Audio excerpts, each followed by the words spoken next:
مرگی دو طرح کی ہوتی ہے۔ ایک مرگی وہ ہوتی ہے جسے ہم جسمانی یا عضوی مرگی کہہ سکتے ہیں، یعنی انسان کو جس طرح جسمانی بیماریاں ہوتی ہیں اسی طرح جسمانی کسی فالٹ کی وجہ سے،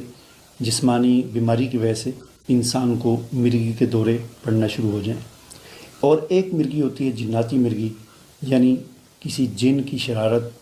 کی وجہ سے یا اس کی اثر انداز اور دخل انداز ہونے کی وجہ سے انسان کے دماغ پر اس قسم کے اثرات پڑیں کہ جس سے انسان کو مرگی کے دورے پڑنا شروع ہو جائے۔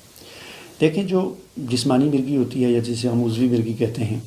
یہ دراصل انسان کی ظاہر بات ہے دماغی فالٹ ہوتا ہے۔ کچھ بخارات جسم سے اٹھتے ہیں اور وہ جا کر دماغ پر حاوی ہو جاتے ہیں، جس سے دماغ کے کام میں خلل واقع ہوتا ہے، یا اسی طرح ریح وغیرہ گاڑی ہو کر دماغ کے مساموں کو بند کر دیتی ہے، جس کی وجہ سے